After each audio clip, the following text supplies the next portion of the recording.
अस्सलामुअलैकुम दोस्तों, साहिल ट्रिक्स में आपको खुशामदीद कहता हूँ। दोस्तों, उम्मीद करता हूँ कि आप ठीक ठाक होंगे।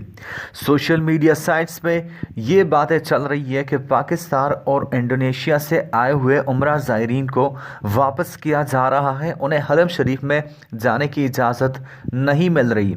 अब इस वाक़े की हकीकत क्या है, आखिर ऐसे क्या जो है वो वाक़यात सामने आए हैं जिसकी वजह से उन्हें हरम शरीफ में जाने की इजाज़त नहीं मिली, कब तक इजाज़त मिलने वाली है, आज की वीडियो में पूरी डिटेल्स आपके साथ शेयर करते चलूँ।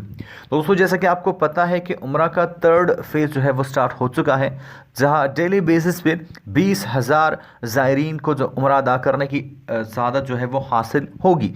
अब हुआ क्या कि एक ग्रुप जो है पाकिस्तानियों और इंडोनेशियन ज़ायरीन का आता है, तो उनके सेफ्टी के लिए उनको मक्का के होटल्स में 3 दिन के हेल्थ आइसोलेशन में जो है वो रखा जाता है।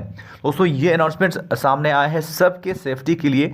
इंडोनेशियन और पाकिस्तानी ज़ायरीन को मक्का के होटल्स में 3 दिन आइसोलेशन में जो है वो गुजारने होंगे, इसके बाद उन्हें हरम शरीफ में जाने की इजाज़त मिलेगी। जहाँ तक बात है रूमर्स की, जो अफवाहें फैल रही है कि उन्हें वापस किया जा रहा है, तो इस बातों में कोई भी सच्चाई नहीं है। सबके सेफ्टी के लिए हेल्थ आइसोलेशन जो है वो किया जा रहा है, जो है काफ़ी अच्छी बात है। और उसके बाद जो है वो उन्हें उम्रा अदा करने की इजाज़त मिलेगी, हरम शरीफ में जाने की इजाज़त मिलेगी। अब जो रूमर्स चल रहे हैं वो टोटली बेबुनियाद है। जो ग्रुप पाकिस्तानी और इंडोनेशियन ज़ायरीन का है वो 3 दिन के जो आइसोलेशन में रहेंगे और उसके बाद उम्रा की सआदत जो है वो हासिल करेंगे। बार बार आपको यही कहता हूँ कि ऑफिशियल अपडेट्स के लिए इस चैनल को सब्सक्राइब करके नोटिफिकेशन बिल पर क्लिक करके ऑल को जो है सेलेक्ट कर लीजिए, लेकिन आप बात सुनते कहाँ हो। तो फटाफट से यार इस वीडियो को लाइक मारो, चैनल को सब्सक्राइब मारो, ताकि सऊदी अरब के तमाम तरह ऑफिशियल अपडेट्स आपको नोटिफिकेशन मिलते रहे।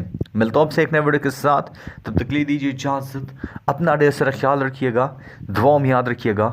अल्लाह हाफिज़।